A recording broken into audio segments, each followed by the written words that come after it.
Best varicose wines చికిత్సనే పొందండి. నొప్పి లేని చికిత్స కోసం సంప్రదించండి ఎబిస్ హాస్పిటల్. నమస్కారం, వెల్కమ్ టు సుమన్ టీవీ. నేను గీతాంజలి. ప్రస్తుతం మనతో పాటు శ్రీచక్రపీఠం వ్యవస్థాపకులు, ప్రముఖ జ్యోతిష్యులు, సుమన్ టీవీ ప్రేక్షకులందరికీ ఎంతో సుపరిచితులు డాక్టర్ ప్రదీప్ జోషి గురువు గారు ఉన్నారు. వారితో మాట్లాడదాం. గురుగారు నమస్కారం అండి. శ్రీమాత్రే నమః. సూర్యగ్రహణం అలా గడిచిందో లేదో మళ్ళీ చంద్రగ్రహణం రాబోతుందని విన్నాము. ఎప్పుడు అంటే మనకి పట్టింపు ఉందా? నియమాలు ఏమైనా పాటించాలా? ఏ ఏ రాశుల వారికి ఎలా ఉండబోతోంది? సూర్యగ్రహణం, చంద్రగ్రహణం ఈ ప్రభావం దేశవ్యాప్తంగా, ప్రపంచవ్యాప్తంగా ఎలా ఉండబోతుందంటారు? శ్రీ గురుభ్యో నమః. శ్రీమాత్రే నమః. శరజ్యోత్స్నాం శుద్ధాం శశియుత జటాజూటమకుటాం వరత్రా సత్రాణ స్ఫటిక గుటికా పుస్తకకర సకృన్నత్వా నత్వా కథమివ సతాం సన్నిధదతే మధుక్షీరద్రాక్షాః మధురి మధురీణాః పణితయః. శ్రీమాత్రే నమః. శ్రీ గురుభ్యో నమః. చంద్రగ్రహణం ఇది కేతుగ్రస్త చంద్రగ్రహణము. 3వ తారీఖు మార్చ్ 2026 తారీఖు పూర్వ ఫల్గుణ నక్షత్రం 2వ పాదంలో అవుతుంది. ఈ గ్రహణము మన భారతదేశంలో మొదలవ్వదు.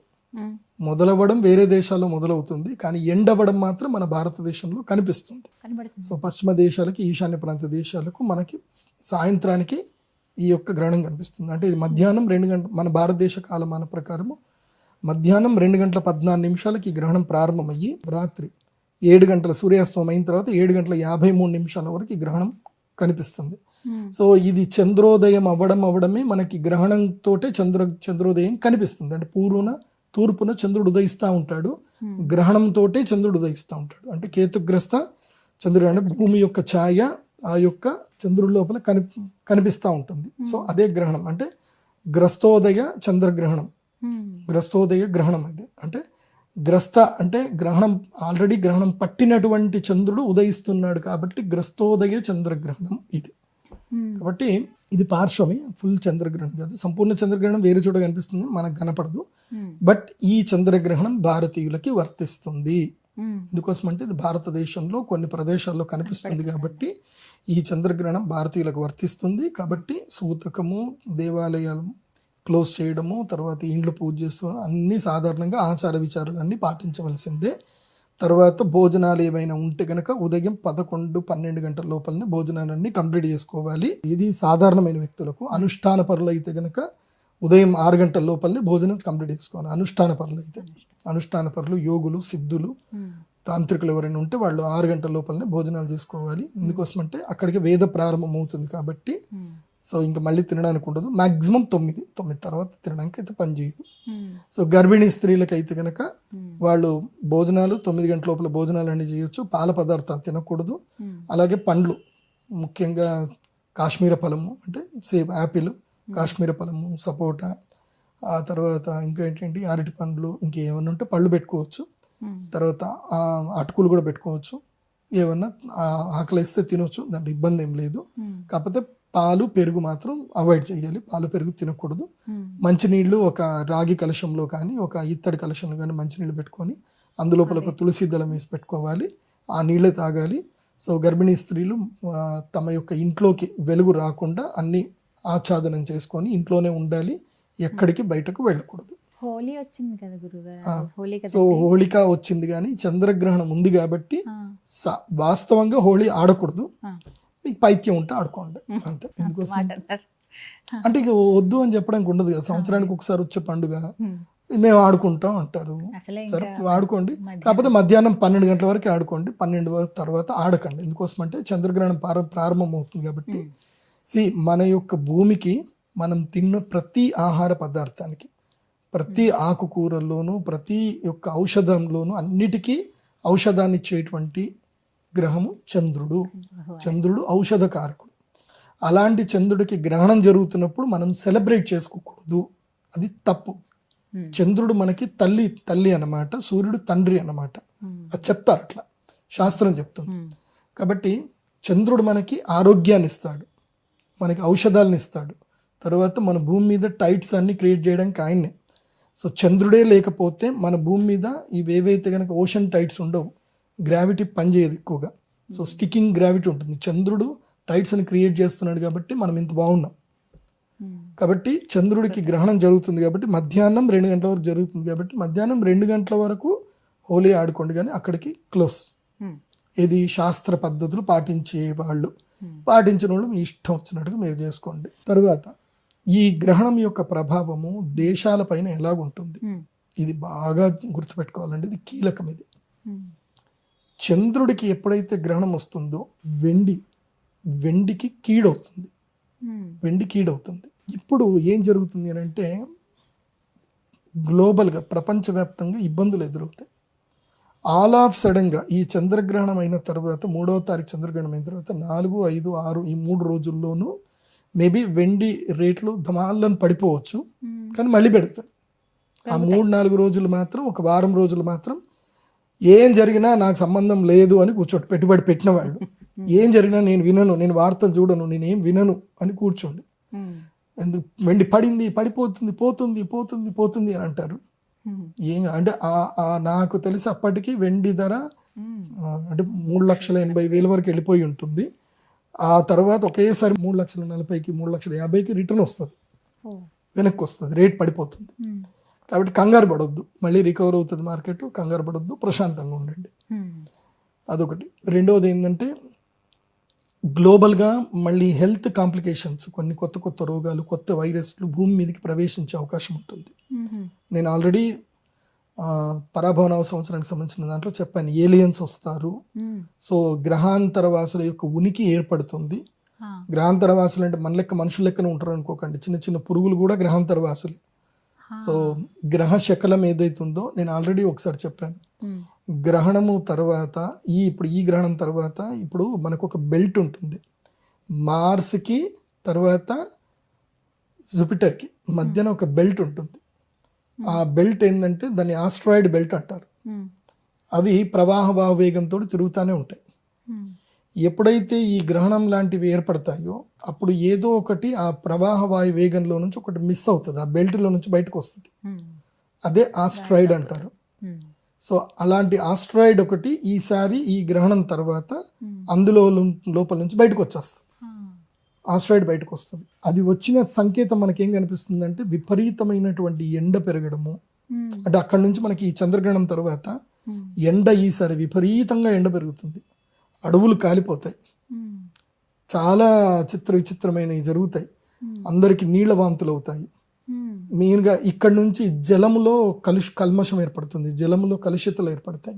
సో నీటి ద్వారా సంక్రమణమయ్యే వ్యాధులు వస్తాయి. కాబట్టి ప్రజలు చాలా అప్రమత్తంగా ఉండాలి. ముఖ్యంగా వాటర్ బోర్డు డిపార్ట్మెంట్ వాళ్ళు చాలా అప్రమత్తంగా ఉండాలి, సెక్యూరిటీ ఎక్కువగా పెంచాలి.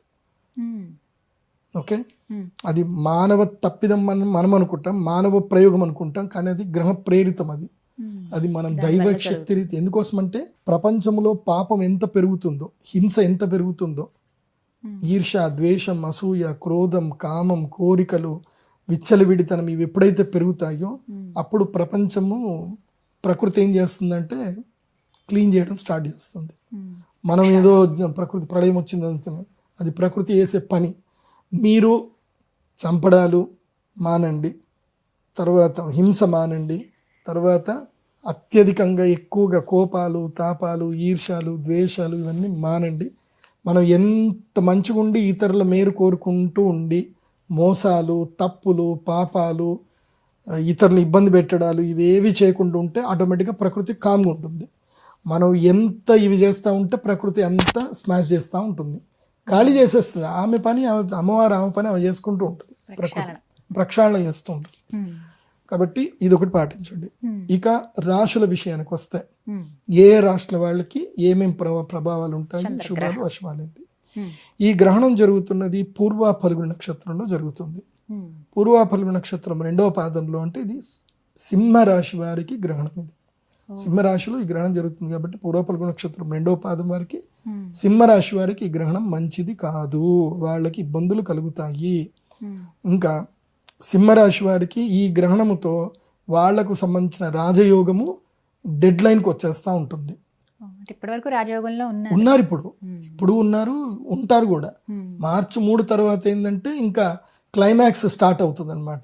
ఈ లోపల నువ్వు మంచిగా యుద్ధం చేసి గెలిచావా నీ రాజయోగం నీకు ఉంటుంది, లేదా ఉన్నదంతా పోతుంది. కాబట్టి సింహరాశి వాళ్ళకి ఇంకా జూన్ 3వ తారీఖు వరకు టైం బాగుంది. కాబట్టి మార్చి తర్వాత ఒక్క 45 రోజుల పాటు ఈ గ్రహణ ప్రభావం ఉంటుంది. కాబట్టి సింహరాశి వాళ్ళు జాగ్రత్తగా ఉండాలి. ముఖ్యంగా నోటిని చాలా అదుపులో పెట్టుకోవాలి. మన నోటితోటే మనకు వచ్చే అవకాశాలన్నీ పోతాయి. ఎవడైనా సరే మనకి తిండి పెడదాం దగ్గర దాకా వస్తాడు, నువ్వు ఏదో అంటావు, ఆడ ఆ తిండి పెట్టకుండా పోతాడు. లక్ష్మీదేవి నీ ఇంటికి వస్తుంది. అదేదో సినిమాలో దేవుడు చేసిన మనుషులు సినిమాలో కరెక్ట్గా లక్ష్మీదేవి అక్కడ బాణం పెడితే అప్పుడు గుడ్డోడు లేకపోతాడు అనమాట. సేమ్ అదే సిచ్యువేషన్ సింహరాశి వారికి వచ్చే అవకాశం ఉంది. మీకు లక్ టైం ఉంది కాబట్టి డోంట్ నెగ్లెక్ట్. ఎవరిని అన్రెస్పెక్టబుల్గా చూడకండి. అందరికీ గౌరవం ఇవ్వండి. అందరూ ఎవరో ఒకళ్ళని హెల్ప్ చేస్తారనేటట్టుగా చూడండి. అలాగని చెప్పి మోసపోవద్దు. మళ్ళీ ఎవరికి పడితే వాళ్ళకి డబ్బులు ఇవ్వకండి. నీకు అదృష్టం వచ్చేది ఉంటే వస్తుంది, కాకపోతే నువ్వు రెడీగా ఉండు, పాజిటివ్గా ఉండు, అంతే. నెక్స్ట్ రెండవది ఏంటంటే వృషభ రాశి. వృషభ రాశి వాళ్ళకు కూడా ఇప్పటి వరకు లక్ ఉంది. ఈ గ్రహణంతో వీళ్ళకి కూడా క్లైమాక్స్ సినిమా స్టార్ట్ అయిపోతుంది. సో వృషభ రాశి వారు కూడా పేషెన్స్గా ఉండాలి. వీళ్ళు ఏవి తాకట్టు పెట్టకూడదు. వృషభ రాశి వారు ఏవి తాకట్టు పెట్టకూడదు. ఇల్లు తాకట్టు పెట్టకూడదు, హౌసింగ్ లోన్స్ తీసుకోకూడదు, అదేవిధంగా గోల్డ్ లోన్లు తీసుకోకూడదు. ఏది తాకట్టు పెట్టినా అది అటే మళ్ళీ దొరకదు. కాబట్టి వృషభ రాశి జాగ్రత్త. తర్వాత మకర రాశి వాళ్ళకు కూడా ఈ గ్రహణం అరిష్టమే. వీళ్ళకి అష్టమ స్థానంలో ఉంది కాబట్టి మకర రాశి వాళ్ళకి కోపాలు, తాపాలు, చీడలు ఎక్కువైపోతాయి. ఏదో గొడవ జరుపుకుంటారు, ఇల్లు వదిలిపెట్టి వెళ్ళిపోతారు. అదేదో గురువుగారు చెప్పారట, అమ్మ మీ ఆయనతో గొడవ అయినప్పుడల్లా ఒక గ్లాసెడ్ నీళ్లు పోయి బాల్కనీలో వేసేసేయమ్మా అని చెప్పేసి అన్నాయట. సో ఒక 3 సంవత్సరాలు అయిందట. తీరా చూస్తే బాల్కనీలో అక్కడ ఏముందంటే ఒక పెద్ద చెరువు ఉందట. సో అట్లా గొడవలు పెట్టుకోకండి. మకర రాశి వాళ్ళకి ఏంటంటే ఇప్పుడు గొడవలు పెట్టుకునే టైము. సో గొడవలు పెట్టుకోవద్దు. ఇంకోటి అనారోగ్యం కూడా ఎక్కువగా వస్తుంది. దగ్గు, రొంప, తర్వాత స్కిన్ ఎలర్జీసు ఇవన్నీ వస్తాయి. కాబట్టి చాలా జాగ్రత్తగా ఉండండి. ముఖ్యంగా భోజన విషయంలో చాలా అప్రమత్తంగా ఉండండి మకర రాశి వాళ్ళు. ఇక కన్యా రాశి వాళ్ళకి ఖర్చులు విపరీతం అవుతాయి. లాభాలు వస్తాయి అనుకున్న సమయం లోపలనే మొత్తం నష్టం వచ్చేస్తుంది. మోసపోతారు, ముఖ్యంగా మోసపోతారు. కాబట్టి ప్రతి విషయంలోనూ నిర్మోహమాటంగా మాట్లాడండి. లీగల్గానే వెళ్ళండి. ఇల్లీగల్ పనుల జోలికి వెళ్ళకండి. ఈజీ మనీ జోలికి వెళ్ళకండి. నిక్కచ్చిగా నిజాయితీగా ఉండండి. ఈ ద్వాదశ ఏదైతే స్థానంలో మీ గ్రహణం జరుగుతుందో అది మిమ్మల్ని ఇబ్బంది పెట్టదు. లేదంటే మీరు 3 సంవత్సరాల సంపాదన అంతా ఈ 45 రోజుల్లో ఊడగొట్టేస్తుంది కన్యారాశి. కాబట్టి చాలా అప్రమత్తంగా ఉండండి కన్యారాశి వాళ్ళు. ఎందుకోసమంటే కన్యారాశికి ఏంటంటే జూన్ 3వ తారీఖు తర్వాత వీళ్ళకి అదృష్టం రాబోతుంది. 11వ ఇంట్లో గురువు రాబోతున్నాడు. కాకపోతే ఈ అదృష్టం అనేది ఎట్లా ఉంటుందంటే నీకు అదృష్టం వచ్చే ముందే నీ దగ్గర ఉన్న పెట్టుబడి అంతా తీసుకెళ్లి పక్కన పడేస్తుంది. తీరా చూస్తే అదృష్టం ఆపర్చునిటీ ఉంటుంది, పెట్టుబడి డబ్బులు ఉండవు నీ దగ్గర. కాబట్టి ఇది ఒక్క ఎగ్జామ్ మీరు పాస్ అయిపోతే నెక్స్ట్ మీకు లక్కే. ఇంకా 1 సంవత్సరం పాటు కన్యారాశి వరకు లక్ ఉంది. ఈ ఎగ్జామ్ పాస్ అవ్వండి. ఎగ్జామ్ పాస్ అవ్వడం అర్థమైంది, ఫినాన్షియల్ డిసిప్లైన్ ఉండండి, అంతే. సో ఈ 4 రాశులు సింహ, వృషభ, మకర, కన్య, ఈ 4 రాష్ట్రాల వరకు టైం బాగలేదు. కాబట్టి వీళ్ళు మా శ్రీచక్ర పీఠంలో యాగం జరుగుతుంది. యాగానికి రండి. చంద్రామృత సిద్ధి తంత్రం మేము చేసేది ఆ రోజు. చంద్రామృత సిద్ధి తంత్రం అద్భుతమైన యాగం ఉంటుంది. ఆ యాగంలో మీకు ఒక ప్రత్యేకమైన శివలింగం ఇస్తాం. అది సప్తవర్ణిక అంటారు దాన్ని. ఆ శివలింగం పేరు సప్తవర్ణిక. మీకు భూప్రపంచంలో మీకు ఎక్కడ దొరకవు, నా దగ్గరనే దొరుకుతాయి. మీరు అది చంద్రుడి వెలుగులో పెట్టిన, సూర్యుడి వెలుగులో పెట్టిన, అందులో మీ చిన్నగా ఇంద్రధనుస్సు కనిపిస్తుంది, వర్ణాలు కనిపిస్తాయి అన్ని కూడా. చాలా అద్భుతమైన శివలింగం. అది కేవలం నా దగ్గరనే దొరుకుతుంది, ఎవరి దగ్గర దొరకదు. ఎక్కడ దొరకనివి మాత్రం మీ దగ్గర ఉంటాయి. అంతే మరి. ప్రదీప్ జోషి మీన్స్ యూనిక్ గా ఉంటాడు ప్రదీప్ జోషి. మన దగ్గరకు వస్తే అంటే ఇంకోటి, నా క్లయింట్ నా దగ్గరకు ఒకసారి వచ్చిపోయిన తర్వాత వాడు కూడా యూనిక్ గా మారిపోతారు. వాళ్ళకి నా పైత్యం అంటేస్తుంది. వాళ్ళకి ఇట్లనే ఉండాలి, ఏదైనా చేసినా స్పెషల్ గా చేయాలి, మనదంటూ ఒక యూనిక్నెస్ ఉండాలి. ఇప్పుడు ప్రదీప్ జోషి, ఇప్పుడు అందరు ఆస్ట్రాలజర్స్ కి మార్కెట్ తెలియదు, వెండి బంగారం ఎందుకు పెరుగుతుందో తెలియదు. గ్రహాలు చెప్తారు కానీ ఎందుకు ఏ ఇంపాక్ట్ వల్ల ఎందుకు అవుతుందో తెలియదు. పోనీ వెండి బంగారం పెరుగుతుందని చెప్తారు, ఎక్కడ పెడితే ఎట్లా లాభం ఉందని పెరుగుతుంది. మరి లాభం కూడా చెప్పాలి కదా. సో స్టాక్ మార్కెట్ తెలియాలి, ఆయుర్వేదం తెలియాలి, యోగా తెలియాలి, జ్యోతిష్యం తెలియాలి, కరెంట్ అఫైర్స్ తెలియాలి, అన్నీ తెలియాలి. అన్నీ తెలుస్తేనే is astrologer. That's why I'm the business astrologer. నేను బిజినెస్ పీపుల్కి మాత్రమే జ్యోతిష్యం చెప్తాను. నువ్వు నా దగ్గర జ్యోతిష్యం చెప్పించుకోవాలంటే నువ్వు బిజినెస్ చేసుకొని సంపాదించుకొని నా దగ్గర రావాలి, ఆ కసి పెంచుకోవాలి. ఏదో 2000 చెప్పండి గురుగారు, 3000 చెప్పండి గురుగారు అంటే నా దగ్గర టైం లేదు నిజం చెప్పాలంటే. ఇప్పుడు అపాయింట్మెంట్స్కి నేను ఇంకా ఇప్పుడు మార్చ్ వరకు అపాయింట్మెంట్స్ ఉన్నాయి నాకు. ఇప్పుడు అబ్బో. ఏప్రిల్ వరకు అపాయింట్మెంట్స్ ఉన్నాయి. సో ఇప్పుడు జనవరిలో ఎవరైనా బుక్ చేసుకుంటే నేను మేలో వాళ్ళకి అపాయింట్మెంట్ ఇస్తాను నేను. అంటే అన్న అపాయింట్మెంట్లు నాకు పైప్ లైన్లో ఉన్నాయి. సో నాకే ఒక 3 నెలల టైం దొరకట్లే. నేను ఎటన్నా టూర్ వెళ్దామన్నా, ఎటన్నా పోదామన్నా సరే అన్ని అపాయింట్మెంట్లు వస్తానే ఉన్నాయి. ఇవి ఎప్పుడైపోతాయా, ఎప్పుడు నేను టూర్ కొడదాం అనుకుంటే కూడా దొరుకుతాడు. నేను అందరికీ చెప్తున్నాను, ఈ గ్రహణం పట్ల అప్రమత్తంగా ఉండండి. కానీ ఒక లక్ ఉంది, ఈ గ్రహణం వల్ల అదృష్టం ఉన్నది. ఏ రాష్ట్రాలకు అదృష్టం అంటే ఇప్పటి వరకు అబ్బా దురదృష్టం రా దేవుడా ఇంకేం చేస్తలేం రా అన్న వాళ్ళకి ఒక్క 45 రోజులు ఆఫర్ ఇస్తున్నాడు భగవంతుడు. 45 రోజులు ఆ 4 రాష్ట్రాలకి ఆఫర్ ఇస్తున్నాడు. మిథున రాశి, మెయిన్గా మిథున రాశి వారికి చాలా బాగుంది. మిథున రాశి వారికి 3వ ఇంట్లో ఈ గ్రహణం జరుగుతుంది కాబట్టి వీళ్ళకి ధైర్యము, స్థైర్యము, లక్ష్మీ యోగము, తర్వాత దూర ప్రయాణాలు, స్థానచలనాలు అన్నీ కలిసి వస్తాయి. బ్రహ్మాండంగా ఉంటుంది. లగ్నంలో గురుగ్రహం ఉండేసరికి వీళ్ళ కొంచెము ఏదో బరువులు, బాధ్యతలు బాగా పెరిగిపోయి ఒక ఉదాసీనంగా ఉంటారు అనమాట. కాకపోతే మిథున రాశి వారికి నేను చెప్పేది ఒకటి, అహంకారం వదలండి. వదిలితే ఈ యోగాలన్నీ మీకు అదృష్ట యోగం వస్తుంది. అహం అన్న పెట్టుకుంటే మాత్రం రాదు. అందరికి పంచడానికి ఆలోచన చేయండి. మిథున రాశి వాళ్ళు ఎంత పంచితే మీకు అంత పెరుగుతుంది చూడండి. నెక్స్ట్ మీనరాశి, అసలే ఏలినాటి శని కుంపటి గుండెల మీదకి వచ్చేసాడు. నెత్తి మీద నుంచి గుండెల మీదకి వచ్చాడు. సో ఏలినాటి శనితో బాధపడుతున్న మీనరాశి వారికి రుణ బాధలు తీరిపోతాయి. ఈ 45 రోజులు ఏదైనా ప్రయత్నాలు చేస్తే రుణ బాధలు మొత్తం తీరిపోతాయి. రుణ బాధలు తీరిపోవడానికి ఇది ఒక శ్రీకారంగా ఉంటుంది. అంటే రుణాలు ఎక్కువైపోతాయి, డబ్బులు పోగొట్టుకుని ఉంటారు, అది ఉంటుంది, రుణాలన్నీ పోతాయి, శత్రు బాధలు విముక్తి అయిపోతుంది. సో దాని గురించి ఇనిషియేటివ్ తీసుకుంటే మీనరాశి వాళ్ళకి రుణబాధ, శత్రుబాధ, రోగబాధ విముక్తి కలుగుతుంది. తర్వాత వృశ్చిక రాశి వాళ్ళకి, వృశ్చిక రాశి వాళ్ళకి 10వ స్థానంలో ఉంది కాబట్టి వాళ్ళది పై చేయి అయిపోతుంది. ఉద్యోగ లాభము, తర్వాత వ్యాపార లాభము, స్థాన లాభము అన్నీ కూడా కలుగుతాయి. సో మన వృశ్చిక రాశి మన భారతదేశ ప్రధానమంత్రి, గౌరవ ప్రధానమంత్రి శ్రీ నరేంద్ర మోదీ గారిది.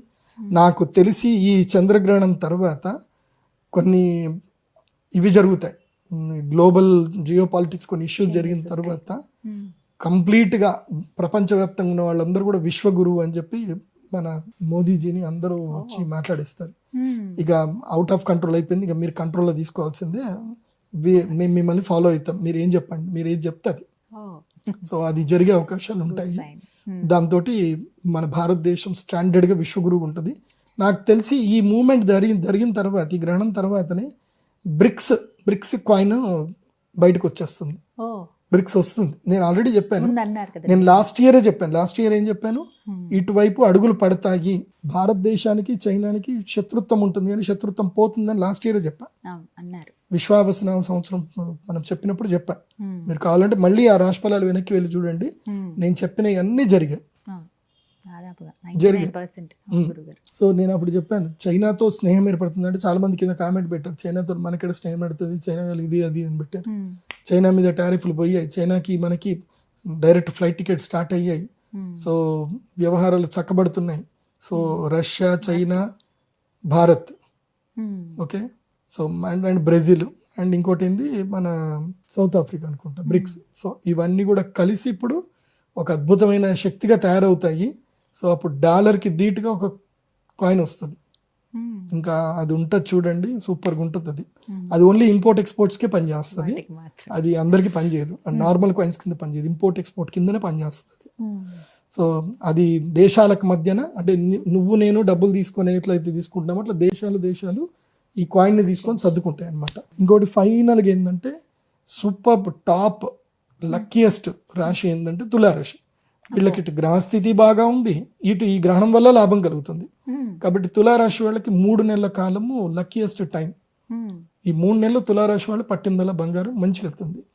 కానీ నేను ఒక్కటి చెప్తానండి, రాశి ఫలాల్లో, గ్రహణ ఫలాల్లో మేము చెప్పే బాధ్యత కాబట్టి మేము చెప్తున్నాం. కానీ ఒక్కటి గుర్తుపెట్టుకోండి, గ్రహ ఫలాలు, రాశి ఫలాలు మనకి నేను చెప్పినవి మీకు జరగాలంటే మీరు ఈ 5 ఫాలో అవ్వాలి. అయితేనే నేను చెప్పినవి మీకు జరుగుతాయి లాభాలు. Accept the life. నీ జీవితాన్ని ఎలా ఉన్నా దాన్ని యాక్సెప్ట్ చేయి. ఒకే దగ్గర కూర్చోకు, దుఃఖంతో ఏదో జరిగిపోయింది కదా అని అక్కడ కూర్చోకు. Accept the life, accept the ఛాలెంజ్ని యాక్సెప్ట్ చెయ్యు, భయపడకు, ఏదైనా సరే పోరాడు, accept the challenge. Okay, go with the flow. Market flow ఏది ఉందో దానితోటి వెళ్ళు. Go with the flow. Market trend ఎట్ నడుస్తుందో ఆ ట్రెండ్ నువ్వు ఫాలోగా. నువ్వు పట్టుకున్న దాన్నే పట్టుకుంటా అంటే కుదరదు. మార్కెట్ పోయింది. ఇప్పుడు ఉదాహరణకి మేము కూడా పంచాంగాలు రాసేవాళ్ళం, లెక్కలు రాసేవాళ్ళం, ఇలా ఇలా ఇలా లెక్కలు వేసుకొని చేసేవాళ్ళం. నేను అట్లా చేసేది ఉంటే నా దగ్గర ఒక జాతకం రాయడానికి గంట టైం పడుతుంది, జీవనం జాతకం రాయడానికి. ఇక జాతకం చెప్పడానికి ఇక తర్వాత. అట్లాంటిది ఇప్పుడు మేము ట్రెండ్ ఫాలో అయ్యాం. మేము సాఫ్ట్వేర్ తయారు చేసుకున్నాం, ఆస్ట్రాలజీ సాఫ్ట్వేర్ తయారు చేసుకున్నాం. చిటికేస్తే అయిపోతుంది. మీరు ఒక 2,500 రూపాయలు 5,000 పేమెంట్ కడితే మీకు పీడిఎఫ్ హోరోస్కోప్ మీకు మేము ఒక 5 నిమిషాలు మేము పీడిఎఫ్ జనరేట్ చేస్తున్నాం, మీకు పంపించేస్తున్నాం. మేము ట్రెండ్ ఫాలో అవుతున్నాం, మీరు కూడా ట్రెండ్ ఫాలో అవ్వాలి. Go with the flow. మూడోది ఏంది? Go with the flow. Okay, నాలుగవది ఫర్గెట్, ఫర్గివ్, మూవ్ ఆన్. ఏంటి? Forget, forgive, move on. గతంలో ఏవైనా నేను దుఃఖపెట్టినవైనా జరిగినాయా మర్చిపో. నిన్నెవరైనా బాధ పెడుతున్నారా, నిన్నెవరైనా హింసించారా, నీకేదన్నా జరిగిందా వాళ్ళ వల్ల, నువ్వు వాళ్ళ మీద కక్ష పెంచుకుంటూ దేశం పెంచుకుంటూ వాళ్ళతో కొట్లాడుకుంటూ ఉండకు. ఎందుకోసం అంటే అది నీకు బ్యాడ్ పీరియడ్లో జరిగింది అన్నప్పుడు నువ్వు ఆ బ్యాడ్ పీరియడ్ అయిపోయింది అన్నప్పుడు నువ్వు దాన్ని కూడా వదిలేయాలి. అంటే నువ్వు ఫర్గివ్ చేయాలి, వాళ్ళని క్షమించేసేయాలి. దాని వైపు వెళ్ళకూడదు, ఇంకా నువ్వు ఫోకస్ చేయకూడదు. You should focus on move on, అంటే ముందుకు వెళ్ళిపోవాలి. Last one, be with you. నీతో నువ్వు ఉండు, నిన్ను నువ్వు సంస్కరించుకో. నిన్ను నువ్వు సంస్కరించుకోలేనప్పుడు నువ్వు నీ ఇతరులను సంస్కరించలేవు, నీ పిల్లల్ని సంస్కరించలేవు, వేరే వాళ్ళని ఎవరిని సంస్కరించవు. First make yourself strong, make yourself perfect, make yourself punctual and make yourself intelligent. So నీకు నువ్వే బాసవు. సో నిన్ను ఎవడో వచ్చి ఏదో చెప్తే కాదు, నీకు నువ్వే డిసైడ్ అవ్వాలి. నేను ఇవాళ 6 గంటలకు లేవాలి, నేను మార్కెట్ చూసుకోవాలి, నేను ఈరోజు మార్కెట్ ఎంత ఉంది, ఓపెన్ ఉంది, ఎంత ఉంది, తక్కువ ఉంది, ఇది వెళ్ళాలి. లేదంటే వాళ్ళు నేను కొత్త వాళ్ళని ఒక 4 పరిచయం చేసుకోవాలి, కొన్ని కొత్త ఆలోచనలు నేర్చుకోవాలి, కొత్త స్థలాలకు వెళ్ళాలి, మార్కెట్ ఏం వెళ్తుంది, ఎటు వెళ్తుంది, ఇవన్నీ చూసుకుంటూ నిన్ను నువ్వు సంస్కరించుకో. ఈ 5 నువ్వు పాటించినప్పుడు నీకు నా రాశి ఫలాలు పక్కా పనిచేస్తాయి. నువ్వు ఈ పాటించినప్పుడు నేను ఎంత రాజయోగం వస్తుందని చెప్పినా నువ్వు ఇంట్లోనే కూర్చొని ఒక మూల కూర్చొని రీల్స్ చూసుకుంటూ కూర్చుంటే నీకు ఏడొస్తుందబ్బా, ఏం రాదు, అది రాదు. కాబట్టి డోంట్ బ్లేమ్ మీ. ఇప్పుడు ఈ ప్రపంచంలో జియో పాలిటిక్స్ ఎందుకు జరుగుతున్నాయంటే గ్రహ మూమెంట్ బట్టి జరుగుతున్నాయి. నీ మూమెంట్ కూడా ఎట్లానే జరుగుతుంది. మీకు ఒక విషయం తెలుసా, నాకు టైం బాగా లేదని నాకు తెలిసినప్పుడు కూడా నేనేం చేస్తా అంటే ఐ స్టార్ట్ ట్రావెల్. టైం బాగలేనప్పుడు ట్రావెల్ చేయాలి, తీర్థయాత్రలు వెళ్ళాలి, ప్రయాణాలు చేయాలి. మీకు విషయం తెలుసా, దానివల్ల లాభాలు కలుగుతాయి, వస్తాయి. నువ్వు వెళ్ళు, నీకు తెలుస్తుంది. నువ్వు తీర్థయాత్రలు వెళ్ళు, అది మిరాకిల్స్ జరుగుతాయి. దేవుడి దగ్గరికి వెళ్ళు, నీకు కష్టం వచ్చినప్పుడు దేవుడి దగ్గరికి వెళ్ళు, నీకు మిరాకిల్స్ జరుగుతాయి. నాకు ఎన్నో అద్భుతాలు జరిగాయి. I believe it. నేను నిజంగా చెప్పాలంటే ఈ సంవత్సరం January 1st నేను కొల్హాపూర్ అమ్మవారి దగ్గరికి వెళ్ళాను. కొల్హాపూర్ అమ్మవారి దగ్గరికి వెళ్ళి దండం పెట్టుకున్నాను. January 1st నుంచి January 27th వరకు నా ఇన్కమ్ 25 లక్షలు పెరిగింది. ఈ నెల రోజుల్లో 25 లక్షలు సంపాదించాను. కొల్హాపూర్ అమ్మవారు, ఆ అమ్మ అనుగ్రహించిందంటే ఏంటనుకుంటున్నారు? నేను అందుకే చెప్తున్నా, తిరుపతి వెళ్ళారా, కొల్హాపూర్ తప్పకుండా వెళ్ళండి. కొల్హాపూర్కి సారె పెట్టాలి, అమ్మవారికి సారె పెట్టాలి. మీరు తిరుపతి వెళ్ళి అయ్యగారి దగ్గర కోరిక మొక్కులు తీర్చుకున్నారా, వెళ్ళారా, మళ్ళీ చీర సార తీసుకొని వెళ్ళి కొల్హాపూర్ అమ్మవారికి సారె పెట్టాలి. అప్పుడే నీ తిరుపతి టూర్ కంప్లీట్ అవుతుంది, లేకపోతే కంప్లీట్ కాదు. కొల్హాపూరు మహాలక్ష్మి అమ్మవారి దర్శనం చేసుకోకుండా తిరుపతి బాలాజీ దర్శనం సంపూర్ణం అవ్వదు, వెళ్ళాల్సిందే. కొల్హాపూర్ అమ్మవారి దగ్గరికి వెళ్ళండి, ఎంత ఖర్చైనా పర్వాలేదు, అమ్మవారికి చీర పెట్టండి, అమ్మవారికి కట్టించిన చీర తీసుకోండి, దగ్గర పెట్టుకోండి. నాకైతే అమ్మవారు ఫుల్ లోడు, ఇంకేం లేదు, ఇంకా పక్కనే అమ్మవారు ఉంది నాకు. ఓకే, మీకు కూడా అట్లాగే ఉంటుంది. అమ్మ అనుగ్రహిస్తుంది. అది తీసుకొని చక్కగా ముఖానికి అద్దుకొని, అమ్మ నీ శక్తినంతి అమ్మ, అమ్మవారి ఆరా ఉంటుంది. ఎక్స్పీరియన్స్ చేయగలరు. నాకు విచిత్రం ఏంటంటే కరెక్ట్గా డిసెంబరు 22వ తారీఖు రజనీకాంత్ గారి బర్త్డే, రజనీకాంత్ గారు తిరుమల వచ్చారు. అదే రోజు నాకు స్వామివారికి అక్కడ అర్చకుల వారు ఇచ్చారు, స్వామివారికి వేసిన యజ్ఞోపవీతం నాకు ప్రసాదంగా దొరికింది. అది అది ఎంత ఎనర్జెటిక్ అంటే అది పెట్టుకున్న అమ్మవారి దగ్గరికి వెళ్ళాను, అయిపోయింది. నా ఫినాన్షియల్ స్టేటస్ మారిపోయింది. మోస్ట్లీ ఈ సంవత్సరం నేను ఇన్కమ్ ట్యాక్స్ ఒక 3 లక్షల వరకు ఇన్కమ్ ట్యాక్స్ కట్టొచ్చాము. 3 లక్షల పైనే కడతా ఇన్కమ్ ట్యాక్స్ ఈ సంవత్సరం. నేను చూడాలి. బట్ ఓవరాల్ గా చూస్తే మోటివేటర్ కూడా మీరు. అన్నీ చేస్తాను. అన్ని చెప్తారు. అందుకని ఆమె లెక్చరర్, నేను ఎంతో మంది స్టూడెంట్స్ తీర్చిదిద్దాను. నేను నా జీవితం విద్యార్థుల దగ్గర నుంచే స్టార్ట్ అయింది. ఆమె నిత్య విద్యార్థి. నేను మా స్టూడెంట్స్కి ఇప్పటికీ నా స్టూడెంట్స్ అందరు పెద్ద లెవెల్కి వెళ్ళిపోయారు. నా ఒక స్టూడెంట్ అయితే శ్రీకాకుళంలో మైనింగ్ చేస్తున్నాడు. వాడు అద్భుతమైన మైనింగ్ చేస్తున్నాడు. వాడికి నేనంటే విపరీతమైన ఇష్టం వాడికి. నేను వాడికి ఒకటే చెప్పిన జీవితంలో, నో కాంప్రమైజ్. నువ్వు ఒక్కసారి నీ జీవితంలో కాంప్రమైజ్ అయ్యావా పడుతూనే ఉంటావు, దిగుతూనే ఉంటావు. కాంప్రమైజ్ కాకుండా ఉన్నావా ఎదుగుతావు. కాంప్రమైజ్ కాకు. దేంట్లో? ఫినాన్షియల్లో, సంపాదించడంలోను, నిన్ను నువ్వు సూపర్ మ్యాన్గా చేసుకోవడంలోనూ కాంప్రమైజ్ కాకు. లైఫ్లో కాంప్రమైజ్ అవ్వాలి, కాంప్రమైజ్ అవ్వకూడదు. ఇవి 2 ప్లేస్లు ఉంటాయి. గడప లోపల కాంప్రమైజ్ అవ్వాలి, గడప లోపల కాంప్రమైజ్ అవ్వాలి. అది ఎవరైనా, అబ్బాయి అయినా అమ్మాయి అయినా ఎవరైనా గడప లోపల. కుటుంబంలో కాంప్రమైజ్ ఉండాలి, ఫ్యామిలీలో కాంప్రమైజ్ ఉండాలి, బిజినెస్లో కాంప్రమైజ్ ఉండదు, జాబ్లో కాంప్రమైజ్ ఉండకూడదు, సంపాదించడంలో నో కాంప్రమైజ్, ప్రేమలో yes compromise. Love means compromise, love means sacrifice, love means give. అక్కడ నువ్వు ఎంత కాంప్రమైజ్ ఉంటే అంత ఎనర్జీ. బిజినెస్లో నువ్వు ఎంత టగ్ ఆఫ్ ఉంటే అంత ఎనర్జీ. ఓకే, డబ్బు సంపాదించే విషయంలో కాంప్రమైజ్ ఉండకూడదు. ప్రేమ సంపాదించే విషయంలో పూర్తిగా సిగ్గు, లజ్జ, ఇంకోటి ఏమంటారు, గర్వము, అహంకారం అన్నీ వదిలేస్తే ప్రేమ దొరుకుతుంది. లేకపోతే ప్రేమ దొరకదు. నేను అన్న అహం అనుకుంటే నీకు ఎక్కడ ప్రేమ దొరకదు. ఎనర్జీ ఇస్తున్నారు గురుగారు. చూసిన వాళ్ళందరికీ అదే అనిపిస్తుంది. ముందు మోటివేషన్ ఉండాలి, ఆ తర్వాత ఏదైనా కూడా. బట్ చంద్రగ్రహణం ఈ విధంగా ఉంది. కానీ చంద్రామ సిద్ధిదంతరానికి 100 మందికే అవకాశం. అంతేనా? అదే అడుగుతా అంత 100 మంది. సూర్యగ్రహణం కూడా 100 మందికే, చంద్రగ్రహణం కూడా 100 మందికే. వెబ్సైట్ ద్వారా బుక్ చేసుకోండి. ఓన్లీ 100 మందికే. 100 మిస్తే నాట్ అలౌడ్. విన్నారు కదా, విశేషమైన రోజులండి ఇవి. సూర్యగ్రహణానికి మిస్ అయిన వాళ్ళు చంద్రగ్రహణాన్ని చేసుకోండి. మీరు 2 వీడియోలు కనుక అబ్జర్వ్ చేస్తే ఏ రాశులకి ఎలా ఉండబోతుందో చెప్పారు. వారు ఈ 45 రోజుల్లో కనుక పరిహారం చేసుకుంటే మంచి ఫలితాలు చూస్తారు అమ్మవారి అనుగ్రహంతో, గురుగారి ఆశీస్సులతో. ఎవరైతే సంప్రదించాలనుకుంటున్నారో నెంబర్స్ ఉంటాయి. అలాగే వెబ్సైట్ ద్వారా మీరు కన్సల్ట్ చేస్తే పూర్తి వివరాలు తెలియజేస్తారు. వెబ్సైట్లో ప్రశాంతంగా బుక్ చేసుకోండి. టెంపుల్కి వచ్చే మీరు ఎవ్వరికి ఫోన్ చేయాల్సిన అవసరం లేదు. pradeepjoshi.com వెబ్సైట్ వెళ్ళాలి. అక్కడ మినిమం 5 ప్రైజ్ ఉంటుంది. ప్యాకేజ్లు ఉంటాయి. ప్యాకేజ్ సెలెక్ట్ చేసుకోండి, మినిమం ప్రైజ్ కట్టండి. డైరెక్ట్గా టెంపుల్కి 3వ తారీఖు 10వ తారీఖు 2 సూర్యగ్రహణం. చంద్రగ్రహణం మాత్రం, చంద్రగ్రహణం ప్రత్యేకత ఏంటంటే చంద్రామ శివలింగం ఇస్తాం, అదొకటే ప్రత్యేకత. సో పూర్వం ఎవరైనా చంద్రగ్రహణానికి వచ్చి పూజ చేసుకుని ఉంటే వాళ్ళు కూడా రావచ్చు. వాళ్ళకి ఏదో మినిమం ఛార్జెస్ ఉంటాయి. వాళ్ళకి శివలింగం ఏమి ఇవ్వాల్సిన అవసరం లేదు కాబట్టి. కాకపోతే వాళ్ళు వేరే ప్లేస్లో కూర్చోవాల్సి వస్తుంది. వీళ్ళందరూ వేరే ప్లేస్లో, అంటే ఫస్ట్ టైం వచ్చిన వాళ్ళందరూ ఒక ప్లేస్లో కూర్చోబెడతాం, లాస్ట్ టైం వచ్చిన వాళ్ళందరికీ ఒక ప్లేస్లో కూర్చోబెడతాం. సో వాళ్ళు ఎంతమంది రావచ్చు, లాస్ట్ ఇయర్ చేసుకున్న వాళ్ళు ఎవరైనా వచ్చినా వాళ్ళందరికీ సపరేట్ ప్లేస్ ఉంటుంది. కానీ ఫస్ట్ టైం వచ్చిన వాళ్ళు మాత్రం 100 మందికి మాత్రమే అలౌడ్. నమస్కారం గురువు గారు. శ్రీమాత్రే.